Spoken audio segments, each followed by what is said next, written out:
Garlaicība? Ne šeit! Fēniks tagad arī online! Esiet sveicināti sulīgie, un mēs esam atpakaļ ar vēl vienu jaunu video. Un šodien ar mums ir viens vegāns, kurš tātad runāsies, cīnīsies, diskutēs ar vairākiem gaļēdājiem. Cik jūs te esat? 1, 2, 3, 4, 5, 6, 7, 8. Tātad viens vegāns pret 8 gaļēdājiem. Sākumā īstenībā Sandra iepazīstina varbūt sevi, pastāst nedaudz, kādos lauciņos tu darbojies un kas tevi kvalificē būt vegānam, kas sēž pie galda šodien. Jā, čau, Sandris. Čau. Sandris adminis, dzīvnieku aizstāvis. Zootēka ir mans sociālo tīklu vārds un arī mans dzīvnieku aizstāvis projekts, ko es veidoju jau vairāk kā 5 gadus, aizstāvot dzīvniekus no savas filozofijas izglītības fona, vadoties pēc mūsdienu jaunākajām zinātnes atziņām par to, kādi ir dzīvnieki, kuri no viņiem jūt, kuri varbūt nejūt neko, ko mēs zinām par uzturu, ko mēs zinām par vidi, kā dzīvnieku masveida audzēšana to visu ietekmē, un es ceru, ka tās zināšanas, ko es gadu gaitā esmu savācis, šeit noderēs. Un man personiskā pieredze esot vegānam kopš 2008. gada, kas ir cik tur? Gan tuvu 20. 12 plus 5. Jā, tā kā es domāju, ka tas man varētu arī noderēt sarunā ar jums. Tā es nedaudz pastāstīšu spēles noteikums. Tātad Sandris vienmēr būs pie galda, un tātad apkārt visi šie gaļēdāji. Viņš sauks argumentu, viņam kopā sagatavot 6 argumentus. Sorry, es gribēju uzkurināt asins. Varam arī šādu terminu izmantot. Bet Sandris sauks argumentu, viņam kopā 6 argumenti sagatavoti. Viņš nosauc šo argumentu, tad sākās atskaita 3, 2, 1. Un jūs, ja jums ir kaut kas, lai to apstrīdētu, skrienat pie galda. Pirmais, kas pieskarsies pie galda, tas dabūs arī iespēju debatēt ar viņu. Tajā brīdī, kad pārējie no dzīvnieku ēdājiem jūt, ka dzīvnieku ēdājs pie galda zaudē šo argumentu, jūs ceļat augšā apelsīnus, kas jums ir rokās. Un tad, kad vairāk kā pusē ir pacelt apelsīni, tad izstājās cilvēks, kas ir pie galda, pretī Sandrim, un sākās pa jaunu atskaita. Viena argumenta ilgums kopā ir 10 minūtes. Tad jau izdzīvos tikai viens. Jā, jūs visi gatavi esat? Visi gatavi? Ok, tad varam sākt. Manuprāt, ja mēs varam dzīvot veselīgi, optimāli, labi, bez dzīvnieku izmantošanas, bez dzīvnieku audzēšanas, nogalināšanas, tad mums tā arī vajadzētu darīt. Un viņu izmantošana ir nepamatota un neētiska, nevajadzīga. Ok, 3, 2, 1.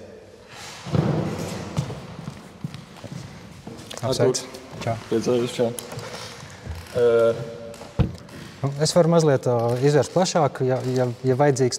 Mana doma balstās ne tikai manas personiskajos apsvērumos, bet arī Latvijas dzīvnieku aizsardzības likums sākās ar 3 vienkāršām tēzēm, frāzēm, un viens no teikumiem ir: nevienam nav atļauts bez pamatota iemesla dzīvniekus nonāvēt, pakļaut ciešanām vai kā citādi kaitēt. Tā kā, manuprāt, tas ir piesaistīts esošam likumam, un otra lieta - dzīvniekus, kad izmanto pētījumos zinātnē, tur pastāv 3R princips no angļu valodas replace, reduce, refine.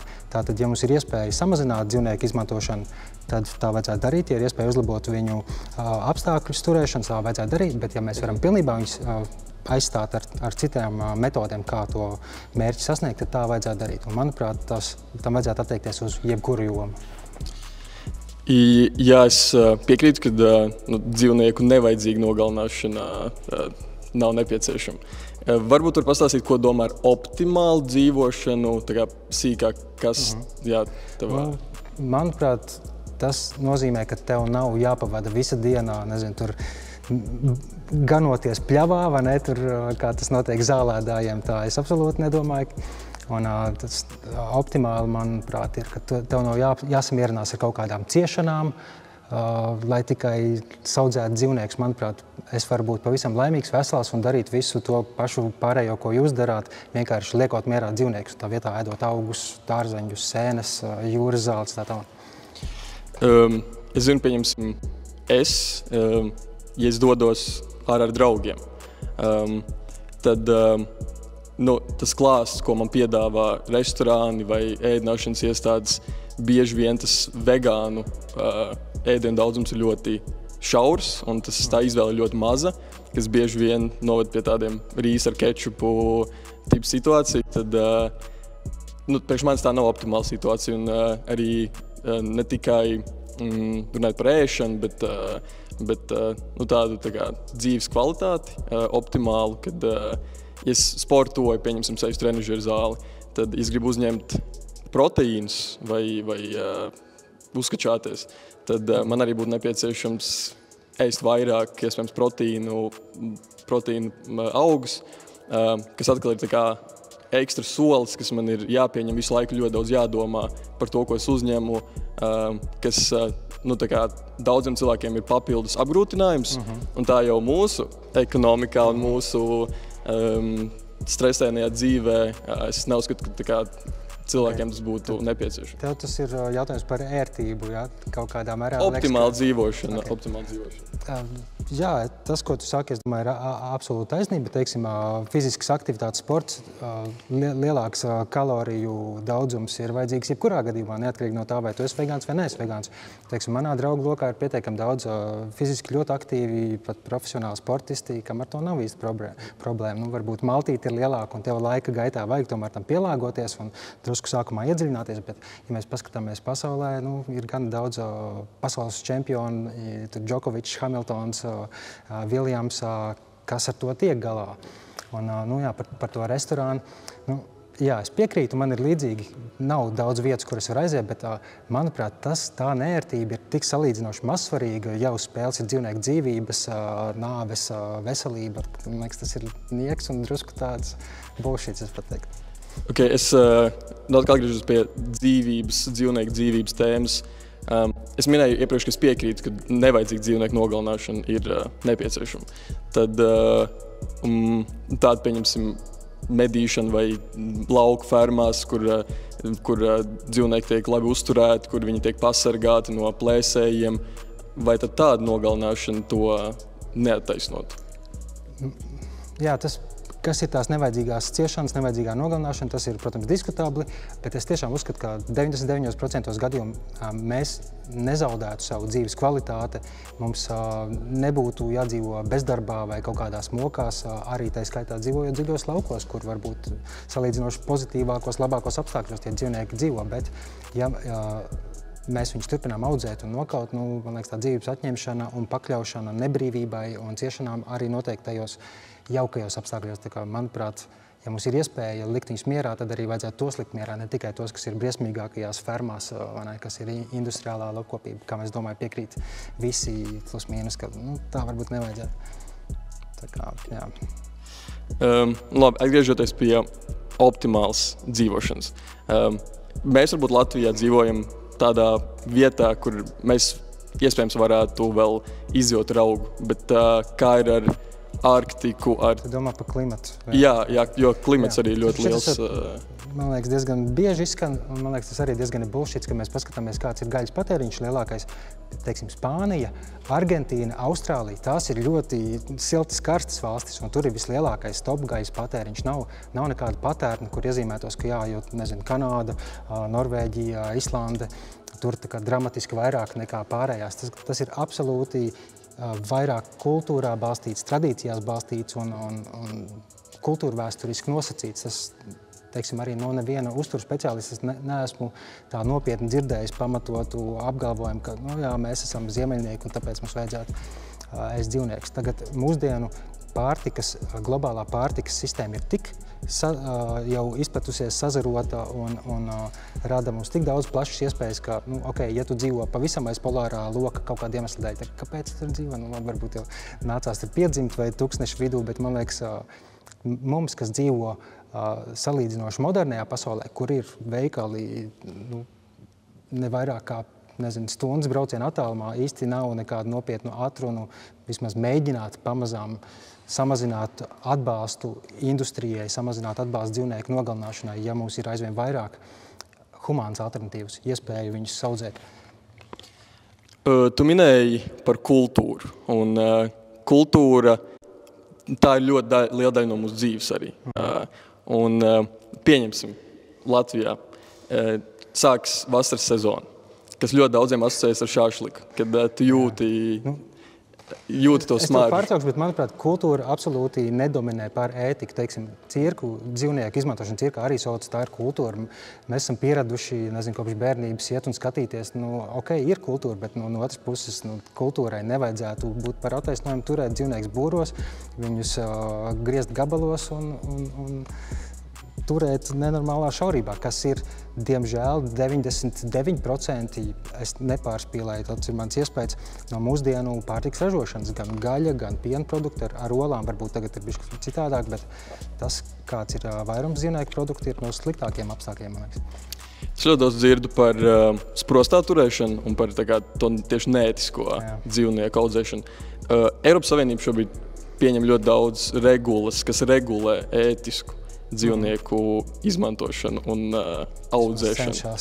Cenšas. Un es lasīju, līdz 27. gadam viņi plāno ieviest pilnībā Eiropas Savienībā šīs regulas. Esmu lasījis par Amerikas, par Āzijas, it īpaši Ķīnā, tiek daudz vairāk par to domāts vismaz. Vai tas arī neattaisnotu? Es domāju, ka tas ir labāk nekā briesmīgākie apstākļi, bet tas neizslēdz ētisko problēmu. Tas, ka tā vista netiek turēta būrī, nenozīmē, ka viņa beigās netiek nokauta. Tas nenozīmē, ka gailīši jaundzimušie, kuri nekad nedēs olas, ka viņus nesamaļ dzīvus, kas ir Eiropas Savienībā, tā skaitā Latvijā ar likumu atļauta prakse, vienkārši masveidā pa konvejeru sašķirotie cālīši iebrauc iekšā tādās elektriskās gaļas dzirtamās. Tas attiecās arī uz tām brīvajām, laimīgajām vistām. Tā kā, manuprāt, ir jāskata tas viss. Mēs varam mēģināt kaut kāds aspekts labāk, bet mums ir jāatsakās no tā. Tādā ziņā es esmu radikāls. Man liekas, problēma ir jau sakne, radiks, latīņu sakne. Problēma ir vienkārši dzīvnieku nokaušanā kā tādā. Izmantošanā. Tas, ka mēs viņus uztveram kā preces, kā īpašumu, par kurām mēs esam fundamentāli pārāki, un mēs varam atļauties darīt dažādākās lietas ar viņiem pēc saviem ieskatiem. It īpaši, ja tas nes peļņu. Man liekas, tam tā nevajadzētu turpināties. Tas ir... Ļoti interesanti. Mums noteikti nākamais arguments un nākamie argumenti, kur mēs runāsim ļoti par morāli. Tas varētu būt ļoti atbilstoši, bet vismaz arī runāt ar saviem draugiem, kas ir vegāni. Es no viņiem tiešām bieži dzirdu, ka tā optimālā dzīvošana ir ļoti saistīta ar nērtībām. Viņi ļoti izvēlās tiešām būt vegāni, jo viņi ir pret dzīvnieku nogalināšanu, pret izmantošanu, taču tas arī ļoti bieži saista ar ļoti daudz nērtībām, kas šajā argumentā, man liekas, ir pats svarīgākais, ka ir tādas dzīves kultūras tradīciju. Protams, man liekas, daudziem, kas mēs šeit esam gaļādāji, tas ir Paldies, liels! Tas apelsīns ļoti labs smaržoja. Mans otrs arguments ir, intelekts spēja loģiski domāt, racionāli spēja runāt, neattaisno cilvēku izmantošanu, nogalināšanu, ja kāds ir tāds, kas nespēja, tad tam nevajadzētu būt arī kritērijiem attiecībā uz dzīvnieku izmantošanu. 3, 2, 1. Čau.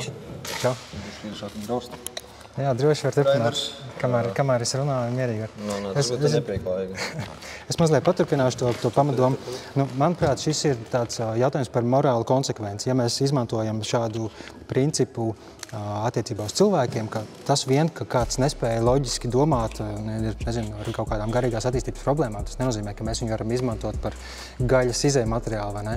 Un tas nenozīmē, ka mēs varam izmantot kādu par vergu, tāpēc vien, ka viņš ir ar citu ādas krāsu vai pakļaut savām vēlmēm, tāpēc, ka viņam starp kājām ir kaut kas cits. Un, manuprāt, līdzīgi kā rasisms un seksisms, tikko minētie, arī sudzisms ir nepamatota diskriminācija tikai attiecībā uz sugām. Tātad faktiski intelekts ir tas, kas mūs sadala tādās kā kategorijās, kas izveido to attaisnojumu pakāpi, kādā mēs varam izmantot to Es uzskatu, ka intelektu mēs neizmantojam kā galējo argumentu pamatojumu attiecībā uz cilvēku izmantošanu, tāpēc arī dzīvnieki. Pat ja viņi nespēja loģiski domāt, mums tas nav pietiekams iemesls, lai mēs viņus... Nu jā, bet visas dzīves būtnes izmanto vienas otru kā resursu, tikai atkarīgs kādu resursu. Tā kā cilvēkiem lielāka vērtība dēļ viņu individuālā intelekta, es uzskatu, ka, nu, protams, ciešanas atgriežot nost, cik vien ir iespējams, bet mēs esam tiesīgi izmantot jebkādas citas dzīves būtnes, tajā skaitā cilvēks, lai iegūtu no viņiem resursus, kuri mums ir nepieciešami. Jo tas ir visu dzīvu būtņu dzīves process. Vai tas ir kāpurs, kas apēd mūsu līķi, vai tas ir, nezinu, dzīvnieks, kas apēd dzīvnieku, vai dzīvnieks, kas apēd augu.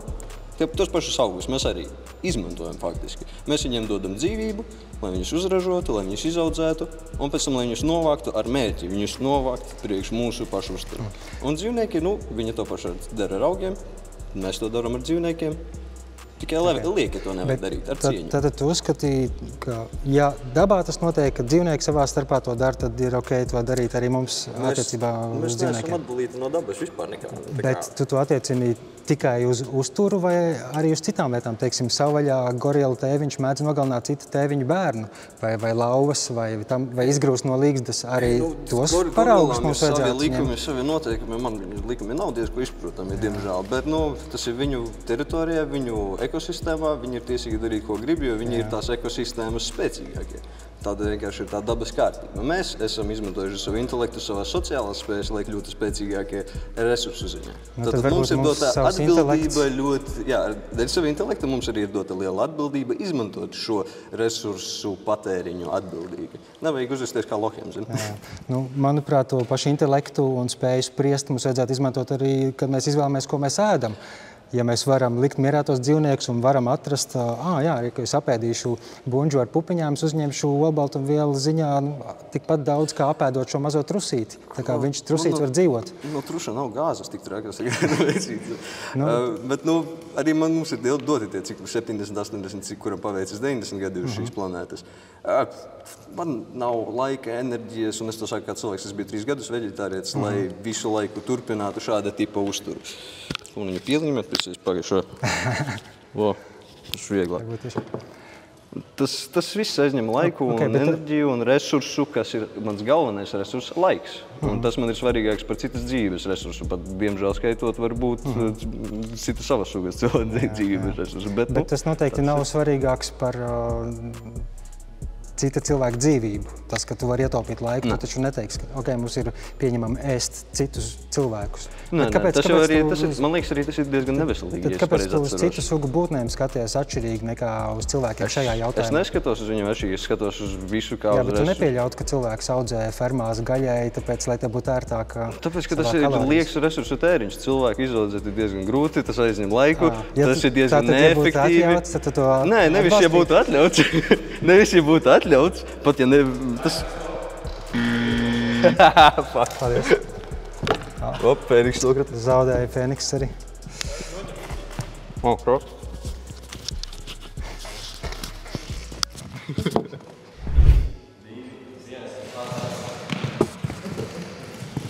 Apsveic. Kā tu attaisno sudzismu? Es neattaisnošu par galināšanu, bet balstoties uz argumentiem, ko pirms tam pacēla gaļādāji, dzīvniekādāji, atvainojos, vai, piemēram, olu izmantošana. Tādā ziņā mēs negalinam dzīvnieku. Mēs galinām, arī nogalināšana ir daļa no olu ražošanas, tāpat kā no piena industrijas. Ne, bet piemēram, ja mēs skatāmies, kā fizikā patīk teikt, skaramies uz šo vakumā, ja mēs skaramies uz olu ražošanu vakumā, tev ir mājās vista, kuru tu atradi pusmirušu ielas galā, tāpēc viņu atdzīvināji, pats viņu audzēji, lai viņai viss būtu labi. Un tu viņu audzini mājās, tev tu ar viņu kaut vai vienā gultā guli, tu dod mīlestību un tā tālāk, bet tā vista dēsols tāpat. Bet tas ir absolūti hipotētiska situācija, kas neatbilst nevienai realitātei. Bet tā vista dēsols. Un vista ēd savas olas arī, lai dabūtu daļu atpakaļ. Bet viņa neēd visas, ko viņa. Un tad jautājums, vai tas būtu ētiski neapēst tās olas, ko pati visa neapēd un izmest ārā, jo tā ir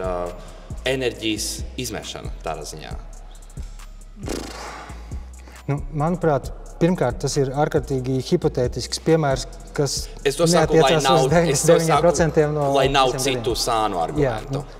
Teorētiski kaut kas tam līdzīgs varētu būt, un ko es teiktu, ka tad tās olas nevis tev jāēd, bet iedot kādam citam, kurš pretējā gadījumā iet uz veikalu un nopirktu tās vissliktākās, un tā, vismaz no morālā skatpunkta, ja tu vēlies mazināt dzīvnieku ciešanas nonāvēšanu, izmantošanu, tad tas būtu labākais, ko darīt, aiznest tam kaimiņam, kurš pērk. Ja tavas vistas jau ir sēdušās, un viņš vairs negribēs tās olas.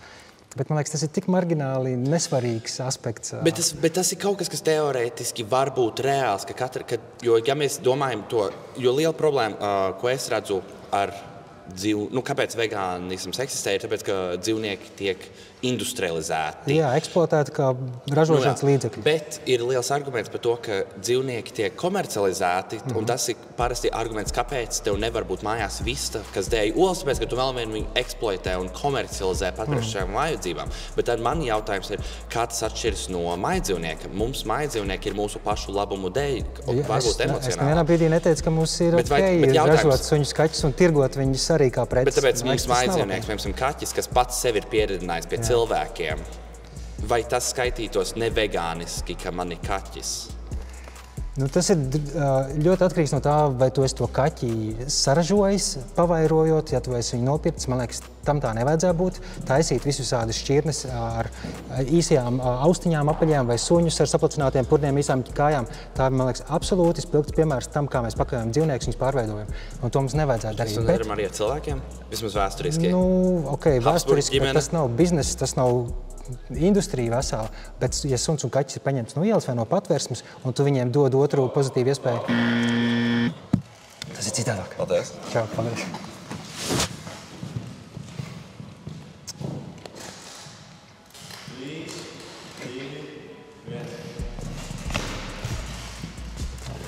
Apsveic. Sveiki!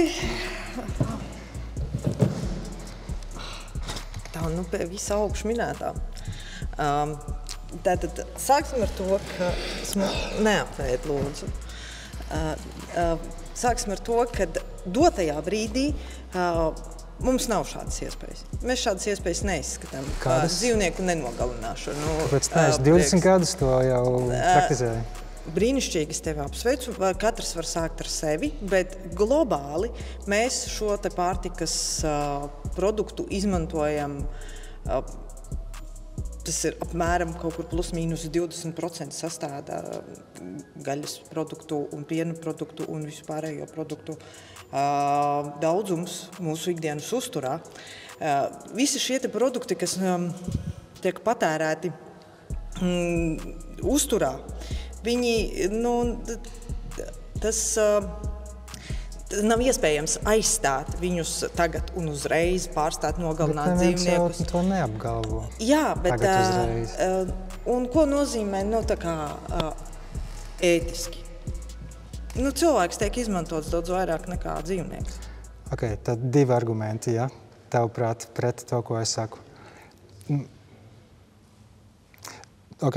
Pirmkārt, manuprāt, šeit un tagad nekas nemainīsies dramatiski un strauji, kā jebkuras sociālās lielās pārmaiņas, tas notiek pārsvarā paudžu maiņas rezultātā. Līdz ar to ir drusku bezjēdzīgi domāt, kas notiks, ja mēs vienas nakts laikā visi pārtrauksim ēst dzīvniekus, kur viņi visi liksies steigās pa ielām vai kā. Iedomājamies, kažokzvēru industrija tā sauktā, man nepatīk šis vārds kažokzvērs, bet zvēraudzēšana, kažokādas. Tas ir briesmīgi, tam es piekrītu. Pāris gadu pārejas periods šobrīd notiek. Un es domāju, līdzīgi mēs varam nolēmt, ka beidzam audzēt cūkas, dodam pāris gadu pārejas periodu, vienkārši beidzam viņus pavairot, apsēklot un pakāpeniski samazinās dzīvnieku skaits un arī cilvēki pierod pie tā, ka mēs varam ēst arī citādāk. Tas viss ir pakāpeniski. Un otrs puses, ko nozīmē ētiski, man liekas, visvienkāršākais.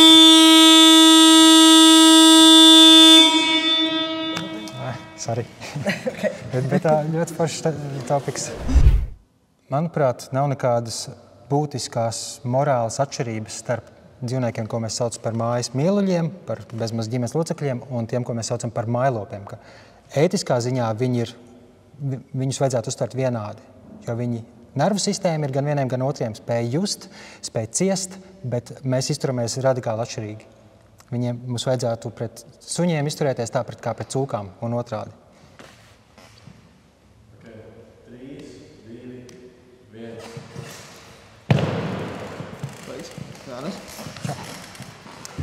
Jā, mazliet paturpinot, man liekas, ka lielākā daļa cilvēku, ja ir redzēta, ka ar suņiem dara to pašu, ko šobrīd ir atļauts un ko masveidā dara ar cūkām, tad cilvēki būtu šokā, iziet ielās un teikt, visu šito te audzētāju vajag nolinčot. Bet mēs esam pieņēmuši, ka šis te sudistiskais skatījums, ka jā, suns ir kaut kas radikāli svarīgāks un aizsargājamāks, ka tā ir norma. Lai gan mēs zinām, ka ir dažādas pasaules valstis, kur mēs būtu atšķirīgi. Manuprāt, tā ir tāda nekonsekvence. Nekonsekvence tieši starp sugām? Jā, manuprāt, tas ir viens no sudisma, jeb diskriminācijas piemēriem izpausmēm. Labi, bet ja mēs pieņemam to, ka mēs kā cilvēki esam dzīvnieki, zīdītāji, tad mēs piedaram dzīvnieku valstībai, kurā ir savi likumi, kas bija pirms mēs bijām. Attiecīgi, mēs nogalinām to, kas ir vājāki. Un mums ir veidi, kā mēs varam to izdarīt. Kas mūsu gadījumā būtu intelekts. Lauva var nogalināt antilopi, jo viņiem ir ilkņi, zobi un spēki. Un tā tas ir hierarhijā uz leju. Līdz ar to mēs pakļaujamies tam, kas mūs radīja. Bet tu saproti, ka tas, ko tu sauc par likumiem dabā, ir pilnīgi ar citu nozīmi nekā likumi, ko mēs cilvēku ietvaros esam pieņēmuši, ka tas morāls princips, par ko mēs vienojamies kā saprātīgas būtnes, kas spēj pievaldīt savus zemiskākos lizard brain instinktus.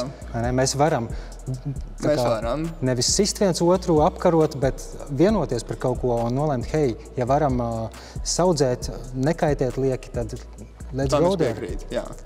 Bet dzīvnieku valstība arī vardarbība nenotiek ikdienā kā, teiksim, vaļaspriekš. Tas notiek izdzīvošanas. Bet vai tu tiešām uzskati, ka dzīvnieku valstība ir mums ētiskais paraugs arī citos jautājumos? Nezinu, nokārtoties uz ielas, pāroties bez uz ielas publiskā vietā? Nē, noteikti ne. Paldies.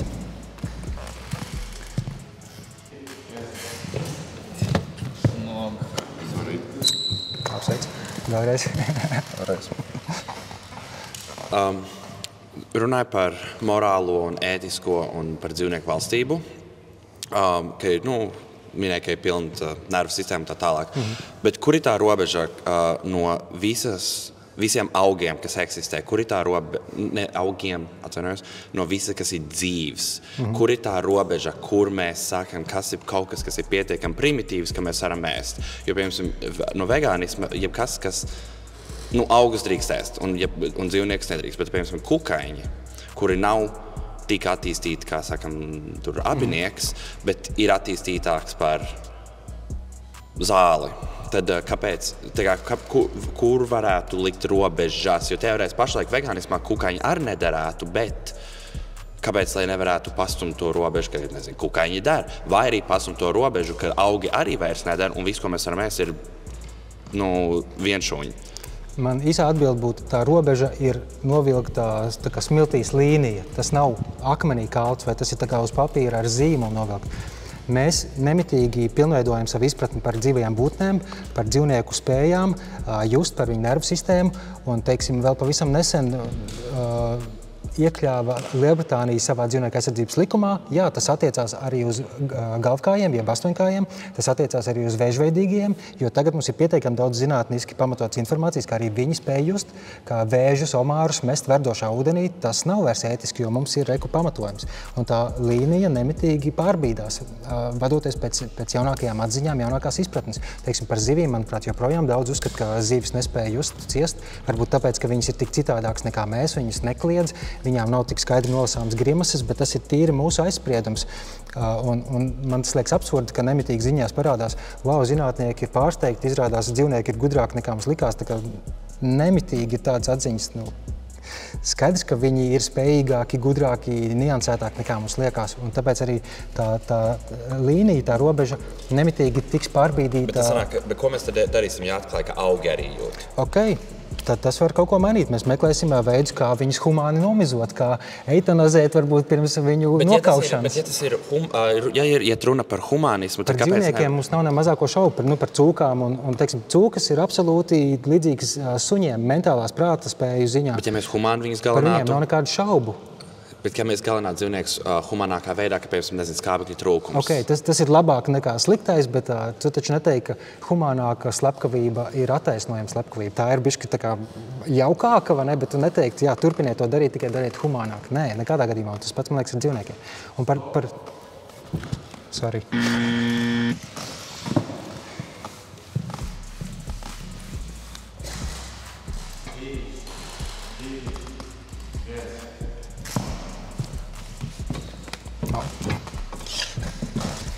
Es gribēju atgriezties atpakaļ pie tā galvenā argumenta, kur ir tā atšķirība starp māju dzīvniekiem.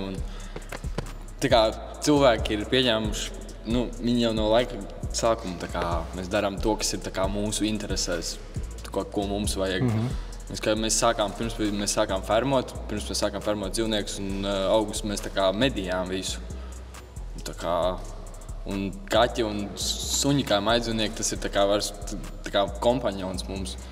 Mēs arī plēsējus tā neēdam, un kaķi un suņi nāk no plēsējiem, tāpēc mēs varbūt izvēlamies viņus sev draugus, nevis ēdienu. Tātad tu uzskati, ka tas, ka mums tas ir vēsturiski tā iegājies, tas nozīmē, ka tā ir ok, un tas pamato viņu nošķīrumu?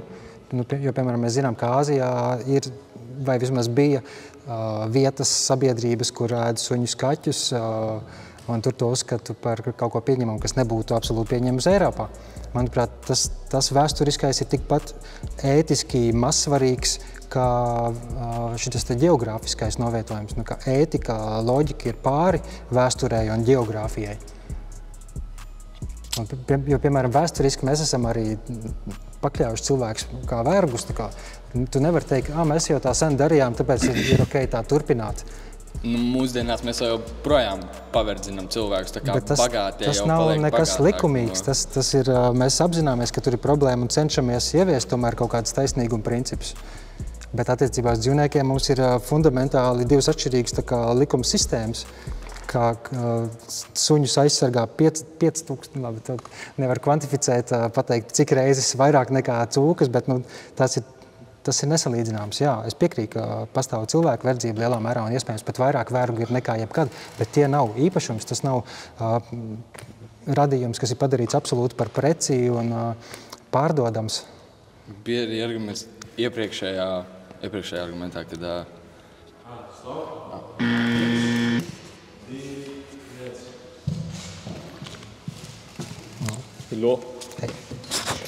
Welcome back. Atpakaļ. Es gribu atgriezties pie iepriekšējā argumentu, jo man liekas, tur arī būtiski vienkārši nošķirt tādu cilvēku no dzīvnieka savā ziņā. No pārējiem dzīvniekiem. Jā, mēs visi esam dzīvnieki. Tā laikam galvenā lieta ir, kad bija minēts, kad spēja runāt, sazināties, kustēties, elpot, loģiski domāt, domāt, ka tas ir tas, kas mums padara vienlīdzīgus. Drīzāk, ka tas nav izšķirošs kritērijs. Tava ētiskā vērtība nemazinās, ja tu nespēji runāt vai domāt. Ne? Ja tu esi cilvēks vai zīdainis vai cilvēks, kas ir jau senils pavisam, tev nav tiesība viņu apēst. Bet par dzīvniekiem mēs sakam, viņš nespēja loģiski domāt, nespēja aizstāvēt savas tiesības, tāpēc mēs viņus varam. Okay. Pirmkārt, invalīdi un zīdaiņi, tas ir extra case, kas ir nedaudz, tas nav majority cilvēku.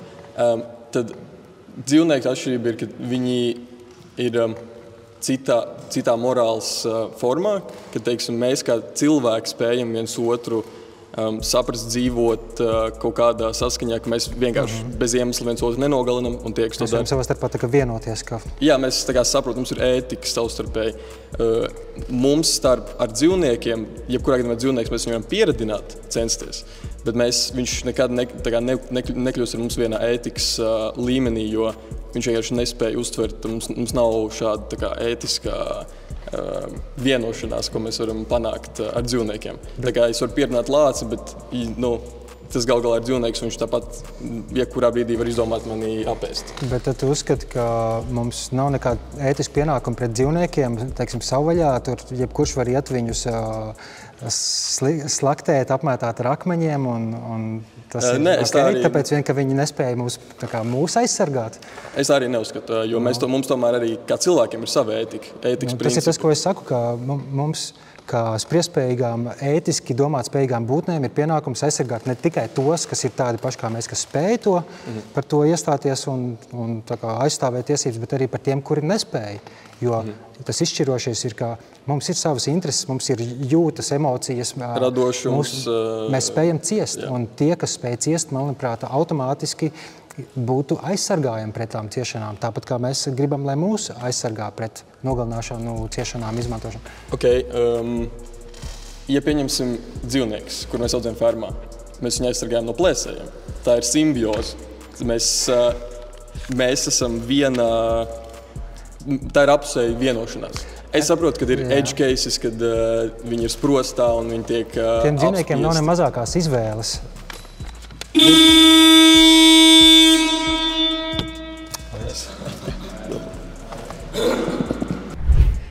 Mūsdienās veselības speciālisti, dietologi atzīst gan Latvijā, gan pasaules mērogā, ka pārdomāts, sabalansēts uzturs, varbūt arī augvalsts uzturs bez dzīvnieku produktiem. Un ja tā ir, tad kāpēc mēs to neizvēlamies? Kāpēc mēs nedodam tam priekšroku? Tā vietā izvēlamies pārtiku, kuras rezultātā dzīvnieki cieš, vide tiek piesārņota un arī mēs iespējams čakarējam savu veselību. 3, 2, 1. Paldies. Čau. Sveiks. Patīkami. Es drusku paturpināšu vienkārši ar konkrētākiem piemēriem. Teiksim, es esmu runājis ar Latvijas diētas uzturu speciālistu asociācijas vadītāju Lolitu Neimani, Gunu Bīlandi, ar citiem uzturu speciālistiem savos raidījumos. Es esmu pētījis, ko pasaulē par to saka. Manuprāt, šobrīd ir diezgan standartā jau atzinums, ka jā, vegānisks uzturs, ja bez dzīvnieku produktiem, ja tu domā, nevis ēd tikai čipsus ar kolu, vai ne, tas satur visu, ko tev vajag, un tas der jebkurai vecuma grupai, ieskaitot zīdaiņus un grūtnieces un pavisam vecus cilvēkus un sportistus. Turklāt tas var palīdzēt mazināt sirds asinsvadu slimību risku, var palīdzēt mazināt otrā tipa diabēta risku un arī dažu zārnu vēža risku. Es saprotu, par ko tu runā. Kādreiz arī tieši par šo tēmu es nesen lasīju, ka ļoti daudz mums ir vegānās propagandas arī. Un tas ir... Tā ir nepamatoti izteikumi? Nē. Ko tu par propagandu sauc? To es saucu par to, ka tieši vegāniskais ēdiens bieži vien tiek reklamēts, ka tas ir tas, kas tev ir vajadzīgs. Bet to mēs turpināsim. Vegāns nekad nevar būt 100% veselīgs, jo ar vegānu ēdienu nevar uzņemt B12 vitamīnus, dzelzi, omega-3. Jā, tur kaut kas ir riekstos kaut kādos, jā, bet tev tie rieksti ir jāpēt kilograms. Jā? Nu, tev ir kilogrami jāpēt, lai tu dienas devu sev uzņemtu kaut kādu ar to visu. Es nepiekrītu. Mēs varam tagad... Droši, protams. Jā, pirmkārt, man liekas, 100% veselīgs, es domāju, mēs nevaram par neko teikt, ka kaut kas 100%. Mēs varam drīzāk teikt optimāli, adekvāts, tā tālāk. Un man liekas, tas ir tas, ko mūsdienu uzturu speciālisti saka, ka sabalansēts, daudzveidīgs augu uzturs ir adekvāts un tā kā pietiekams.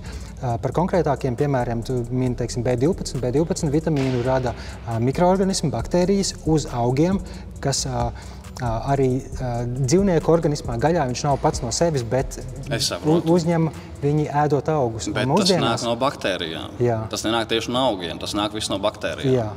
Jā. Un B12 vegānu veģetāriešu uzturā iesaka uzņemt papildus, jo mēs mūsdienās mazgājam, mizojam augļus dārzeņus. Un uz virsmas vairs tas baktēriju izkārnītais B12 nav.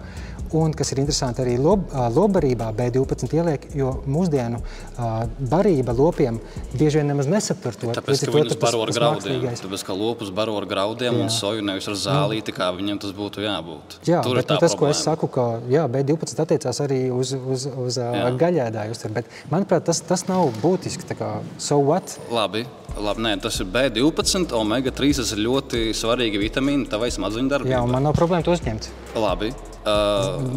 Kur vegāns var uzņemt kreatīnu? Kreatīns ir gaļā. Kreatīns mums dod asumu, kreatīns mums dod spēju koncentrēties. Un vispār visas omegas, hujegas, es atvainojos. Vēl ko es pieminēšu, zaļie augi, īpaši spināti populārie, satur antivielas. Ko nozīmē antivielas? Antivielas, tad, kad tu uzņem šo spinātu, šīs antivielas neļauj uzņemt tev citas labās vielas tavā organismā. Procentuāli, jā, tas ir ļoti mazsniegs. Ja tavs uzturs ir pietiekami balansēts un plašs, tad varbūt tie spināti arī to neko nenodarīs, nenobloķēs tev tur visas vielas. Jā, daudzveidība. Jā, tev ir daudzveidība, protams. Tur tā kā arguments arī pret šo, bet otra lieta – zaļie augi. Viņi ir pilni ar pesticīdiem.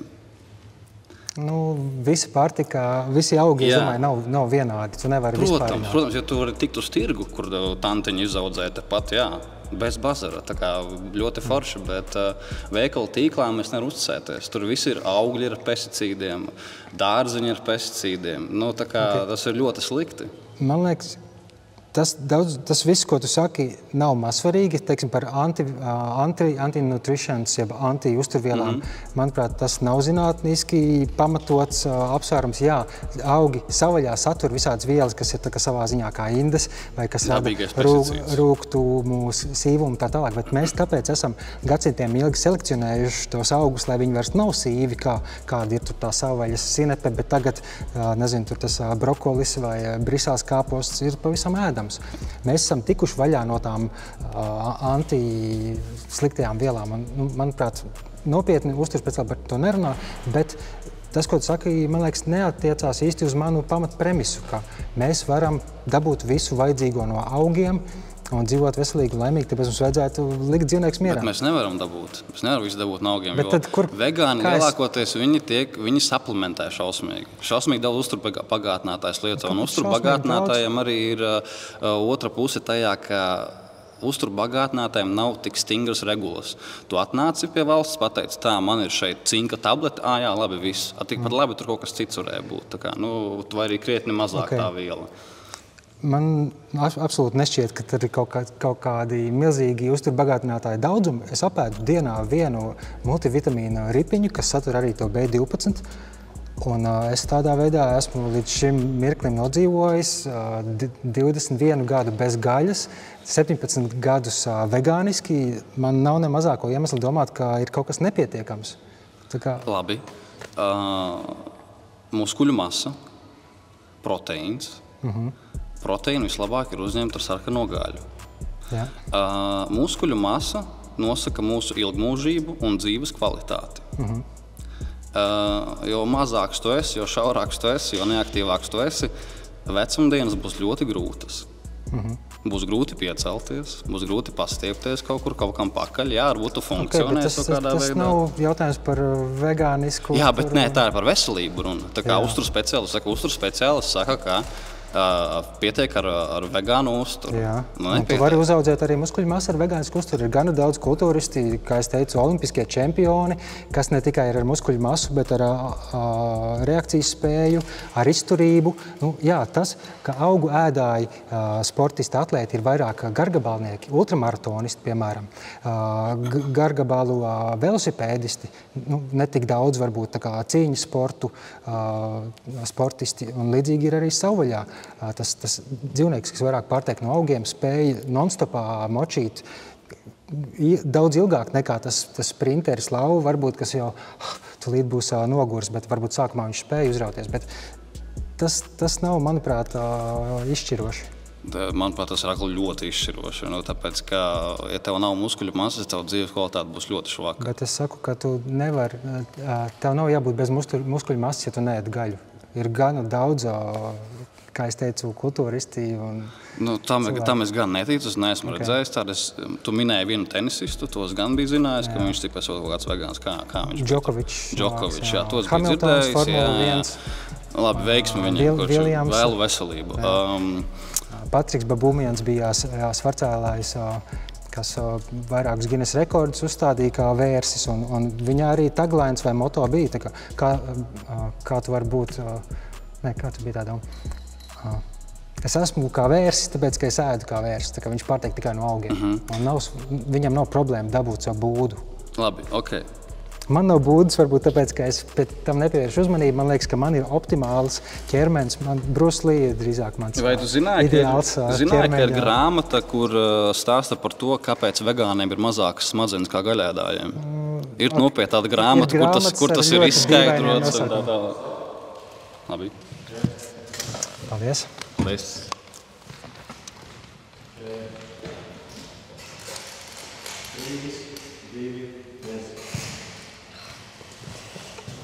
Sveiki vēlreiz. Apsveicu vēlreiz. Jā. Par uzturu Sāksim ar veselību. to, ka ir tieši tikpat daudz uzturu speciālistu, kas saka, ka var iztikt ar vegānu uzturu tieši tikpat. Bet nav tik daudz vadošu. Tieši tikpat daudz uzturu speciālistu saka, ka bez gaļas normāli cilvēku organisms funkcionēt nevar. Mēs sāksim. Bet, ja tu to izmanto kā argumentu, tad es izmantošu arī to kā pretēju. Es varu nosaukt pavisam konkrētas organizācijas un konkrētas speciālistus. Tā skaitā Latvijas diētas uzturu speciālistu asociācijas vadītājas 2 gabalas, tā skaitā ilgadējā Lolita Neimana. Jā, Lolita Neimana ir izcils uzturu speciālists, kura ir ļoti ārkārtīgi daudz visādu... Zigurds Zariņš, Latvijas uzturmācības Viņi visi, kas savās intervijās un visur saliek uz galda visādas burciņas. To es nenoliedzu, jā. Tas ir interešu konflikts. Varbūt labāks pat piemērs ir organizācijas. Pasaulē lielākā uzturu speciālistu organizācija Ziemeļamerikas ADA, American Dietetic Association, viņi jau vairāk nekā 20 gadus saka to pašu, ko es teicu, ka sabalansēts daudzveidīgs augu valsts uzturs ir pilnībā adekvāts sievietēm, vīriešiem, grūtniecēm, zīdaiņiem. Jā, bet jums tāpatās ir nepieciešams papildus uzņemt šos te minerālus, šos te vitamīnus, un tā tad tas nozīmē to, ka tomēr nevarat jūs pilnībā nodrošināt. Bet tas attiecās ne tikai uz vegāniem. Teiksim, D vitamīnu mūsu platumgrādos iesaka lietot ikvienam, ne tikai vegāniem, jo mums vienkārši nav tik daudz saules. Jods, arī to iesaka uzņemt. Par D vitamīnu arī tagad tieši tāpatās. D.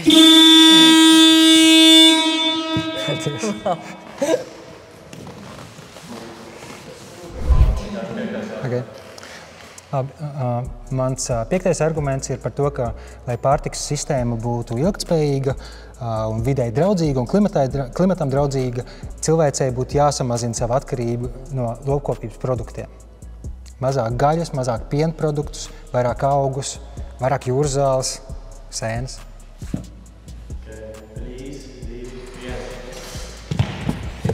Apsveic. Īsumā par tiem pamatargumentiem, apsvērumiem, lopkopībai izmantot 3/4 daļas no visas lauksaimniecības zemēm. Ja mēs mazāk ēstu gaļu, mēs varētu atbrīvot savvaļai milzīgas platības, ļaut tur atgriezties dabai, mežiem, pļavām tā tālāk.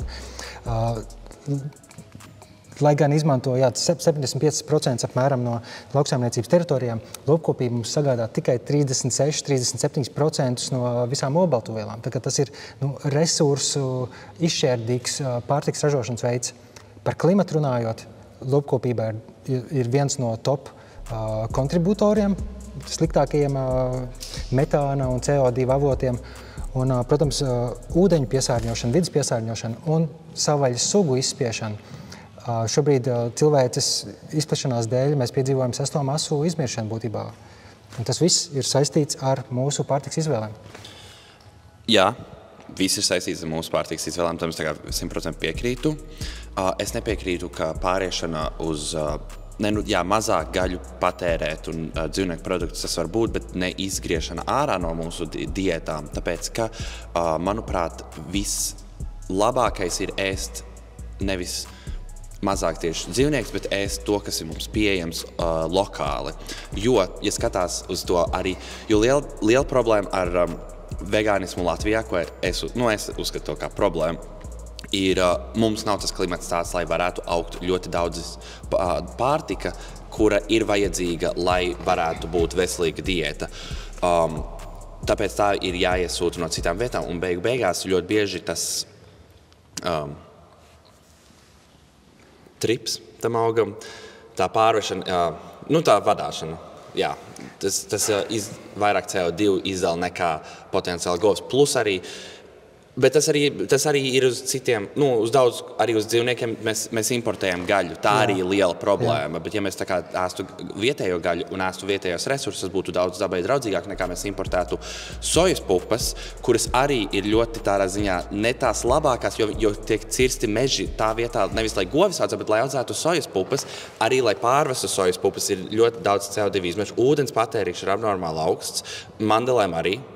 Banāniem ar, avokādo ar, un tie visi arī neaug vietēji, tie visi nāk no citurienes, jo vienkārši mums nav tas klimats. Tāpēc, manuprāt, nevis tas, ka būtu jāizgriež ārā gaļa, jāpamazina, bet tieši ir tas, ka mums ir jāēd tas, kas mums ir vietēji pieejams, un tas apmēram visā pasaulē. Tur, kur tiešām aug sojas pupas normāli, tur, lai arī ēd sojas pupas un tā tālāk. Manuprāt, tu esi drusku sapinies, atspēkotās uzskatos, lokavorisms, jeb vietējās ēšanas princips ir ļoti izplatīts Latvijā, bet tas, manuprāt, absolūti neatbilst realitātei par to, ka transportēšana pārtikas ražošanā rada ļoti nelielu daļu no visām negatīvajām ietekmēm, no klimata ietekmēm. Mēs varam paskatīties pētījumos, cik liela ietekme ir pašai audzēšanai uz lauka, cik liela ietekme ir produktu sagatavošanai, teiksim, fabrikās tā tālāk, bet transports ir ļoti maza daļa no tā visa. Un tādā ziņā, teiksim, tu vari man neticēt, bet mums ir jāprasa, lai faktčekeri šim raidījumam ieliek apakšā kaut kādu pamatojumu. No pavisam tālas zemes atvestas kaut kādas pupiņas rezultātā tomēr būs ar mazāku negatīvo ietekmi uz klimatu, uz vidi, nekā tev kaimiņos ražota gaļa. Tas ir pretējais tam, ko tu saki, un savā ziņā tu varbūt uztver, ka šeit ir mans apgalvojums pret tavējo, bet, manuprāt, cik es zinu, tas ir daudz vairāk balstīts pētījumos. Un vēl par soju, lielāko daļu pasaules sojas 77% mēram ražo lobarībai. Tā skaitā uz Latviju ved milzīgas tonnas no Dienvidamerikas, lai barotu, es nezinu, cūkas vai govis, un pavisam ietīga daļa no tās sojas audzē cilvēkiem. Par mandelēm un avokādo, jā, es piekrītu, tie ir savā ziņā viss tā kā resursu ietilpīgākie produkti, jo tur vajag daudz ūdens. Bet vai tas nav arī populārs vegāniem tieši tā jums dēļ, ka tur ir daudz vielas, kuras nevarētu savādāk uzņemt? Varbūt...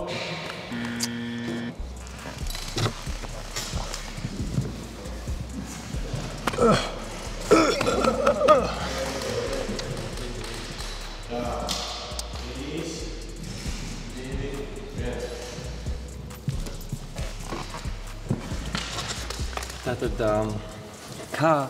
kā tu, piemēram, vēlies uzņemt svaru, ja fitnesa treneri un cits treneris saka, kad vajag ēst gaļu, vai kā mums te citi pieminēja, vai kā gaļu, lai uzņemtu proteīnu, cits vielas, tad kā tu, piemēram, teiksim, kā svara cēlājs, kā tu gribētu uzņemt masu, ja tu ēst tikai pupiņus un avokādo. Un arī ir ļoti daudz zinām cilvēki, kas ir nomiruši tikai no tā, ka viņi sludinājuši vegānismu, jo viņiem nepietiek vitamīnu. Wow, izklausās smieklīgi. Pirmkārt, es neesmu man nav nekad bijusi vajadzība celt svaru. Ziemā es ēdu vairāk junk food un cepumus un čipsus, un tad es jūtu, ka man pāris kilo pieaug, bet manuprāt, ar vienkāršu, maksimāli maz pārstrādātu augu valsts pārtiku, nezinu, tur griķi, rīsi, kopā ar sīpoliem, burkāniem, kāpostiem, puķkāpostiem, tā tālāk, notur tavu svaru daudz vieglāk, optimālu, nekā cilvēks spēj iztēloties. Un, ja mēs par svaru audzēšanu paskatāmies uz dzīvniekiem, fermu cūkas vai govis, ko audzē gaļai, vai savvaļās ziloņi, begemoti, degunraģi un citi lielākie dzīvnieki, neviens no viņiem neēd gaļu. Viņiem nav problēma uzaudzēt masu. Bet tas ir savvaļā un arī no nilzirņiem. Arī fermā. Cilvēki gadā nomirst Āfrikā. Līdz ar to... Kā tas ir saistīts ar šo stāstu? Ar ļoti daudz ko, jo, piemēram, ja tu ēd pupiņas tikai vai tu ēd augļus tikai dārziņus, kaut kur tas ir jāaudzē, tad, lai teiksim, tu izcēt mežus, kur, piemēram, papagaļi var dzīvot. Vai, piemēram, ja tu ēd tos pašus salātlapas, tad kāpēc viņus neatstāja kukaiņiem? Kāpēc kukaiņi varbūt vēlētos? Kā mēs pirmīt runājām, tieši lopkopībai, lobarībai izmanto daudz lielākas zemes platības, 3/4 daļas. Ja mēs izvēlētos vairāk augus ēst, augus dārzeņus, mēs varētu samazināt izmantotās zemes platības un atjaunot teritoriju, kur tie papagaļi un skudras un ziloņi var dzīvot. Tas ir... Tas nenotiks, diemžēl, jo bet tas var pakāpeniski notikt. McDonald's, turpinās funkcionēt Heisburgers. Tas ir atkarīgs no mūsu izvēles. Gaļas patēriņš, un cilvēkam tiešām vajag gaļu, jo kāpēc tajos pašos ledus laikmetā, kāpēc mūsu vecie sensēni atpakaļ cilvēki medīja mamutus, jo tur bija Viņiem nebija citas izvēles. Mūsdienās mums ir milzīga izvēle dabūt proteīnu no visādiem. Tas ir tiešām vajadzīgs, jo vegānisms ir tikai tāds ar popkultūru parādījies mēdīju visu telefoniem. Iepriekš viduslaikos baigi neviens nebija. Starp citu bija viduslaikos arī bija vegāni, tuvajos austrumos. Diezgan ļoti... Paldies. Šeit ļoti daudz interesanti topiki. Būtu bijis forši piezūmot tuvāk.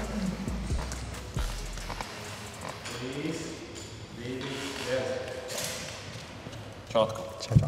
Labi, ko tu teiktu? Mēs runājam par draudzīgu vidi, ja? Ko tu teiksi par to, ka, lai audzētu kukurūzu, lai audzētu visu to pārējo graudus un tā tālāk, ir nepieciešami ļoti daudz pesticīdi, kas nogalina kukainīšus, kas nogalina vāverītes, kas nogalina vardītes, mūsu mīļās bitītes, arī tā kā, kas visu aputekšņu un tā tālāk. To visu arī neizmanto, protams, bet modernajā kultūrā izmanto šo visu, diemžēl. Man liekas, ka ja mēs sāktu godīgāk, ētiskāk domāt par to, ko mēs darām ar cūkām, ar govīm, ar vistām, un būtu šitas te clash vai atšķirība no tā, kā mēs pret suņiem izturamies mazāks un pamazām samazināt viņu izmantošanu, mums būtu arī daudz vairāk cilvēku, kas atbalstītu humānākas, pesticīdu alternatīvas, humānākas lauksaimniecības tehnikas alternatīvas. Ja būtu cilvēki, kas teiktu, jā, mēs taču atbrīvojamies no cūku audzēšanas, tāpat kā no ūdelēm, būros un lapsām, tad mēs varam arī uztaisīt foršāku kombainu, kas, ar ultraskaņu aizbiedētos dzīvniekus, un mēs varam uztaisīt bioloģiski drošākus pesticīdus un citus līdzekļus, kas audzēja tās vāverītes un pelītes un kukainīšus. Un līdz tam, man liekas, būs daudz realistiskāk nonākt, ja mēs vispirms ētiskāk sāksim izturēties pret tiem, kas ir vieglāk audzējami, vieglāk izglābjami un daudz līdzīgāki mums un vieglāk saprotam. Es tev piekrītu, bet šobrīd situācija ir tāda, ka arī zeme tiek iznīcināta, līdz ar to zemē vairs nav minerālu. Un, diemžēl, šie graudi, šie augi, viņi ir bez minerāliem nekādiem. Viņi auga nekādi, teiksim. Tad viņi uzņem un tur reiz izdars arī ārā. Lielā mērā industriālās lauksaimniecības dēļ notiek tā zemes noplicināšana. Un, kā mēs iepriekš runājām, 3/4 daļas no visas tās industrijas ir tieši lobarības audzēšanai. Jā, bet gotiņa, kas pēc tam pakakā, tas tieši veicina augsni. Bet mēs redzam, ka ar to nepietiek un ka galu galā viņa apēd vairāk nekā no viņas ir labums. Govs jau visu, ko viņi uzņem, ir zālīte un ūdens un saule. Tas viss, ko viņai vajag, bet tā ir mūsu problēma, ka mēs dodam govīm soju un graudus. Soju un graudus viņas padara resnas un govīm uzreiz arī... Cilvēki arī grib resnas govis. Jā, protams, bet tā gaļa ir pēc tam nevis sarkana, bet pelēka un tā kā graudu barots dzīvnieks nav labs priekš mums, tikai vienīgi zālīte būtu jāēd. Bet arī tā zālīte arī būtu pilna pesticīdiem. Tā kā šeit mums ir monētai ne tikai divas puses, bet arī maliņa. Mums ir trešā puse arī monētai. Katrā ziņā es esmu pārliecināts, ka mēs varam mainīt pārtikas sistēmu uz tādu, kurā dzīvnieks vairs neeksploatē, ne tur būros, ne tur lielfermās, un vienlaikus mums nav ne problēma ar mēslošanu, ne problēma ar kaut kādu kaitēkļu mazināšanu. Mēs varam tehnoloģiski to visu risināt, vienlaikus ejot aizvien morāli cilvēcīgākā virzienā. Ētiski progresēt. Un tas nozīmē mazāk dzīvnieku. Paldies! Paldies! Ok, šīs debatas ir beigušās. Jūs katrs izpaudāt savu viedokli. Kā tev pašam likās? Vai sanāca uzvarēt? Un vai tev pašam patika? Vai bija jautri? Protams, bija daudzveidīgi un interesanti. Un žēl, ka nesanāca daudzos no jautājumiem iebraukt drusku dziļāk detaļās. Mēs pieskārāmies ļoti daudziem, man liekas, svarīgiem aspektiem, un es nejūtos, ka mana pārliecība būtu iedragāta. Galīgi nemaz. Es nejūtos, ka es būtu dzirdējis kaut kādu īpaši spēcīgu argumentu izbeigt dzīvnieku aizstāvību un vegānisma propagandēšanu. Tā kā būs jāicina vēlreiz. Un kurš tev likās bija dalībnieks, kurš visvairāk cīnījās un tā kā no kura tu jaunas lietas uzzināji pats? Man liekas, ka tu pateici diezgan daudz lietas, kuras konkrēti es vairs neatceros, kas likās diezgan dziļi un spēcīgi izvaicā manas pārliecības un uzskats. Bet jā, drusku prasījās vairāk laiks būt. Ok, sapratu. Jā, nu, paldies, ka piedalījies. Un tad jau redzēs, varbūt kādā epizodē tu būsi otrā pusē. Jā, labprāt. Aplī. Paldies jums visiem. Vēl es gribēju iedot šautautu Fotorentam par to, ka nodrošināja mūsu tehniku. Tā kā liels paldies un atbalstam arī Fotorentu. Jā, tā.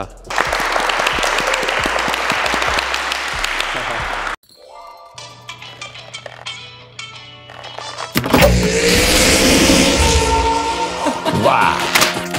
3, 2, 1.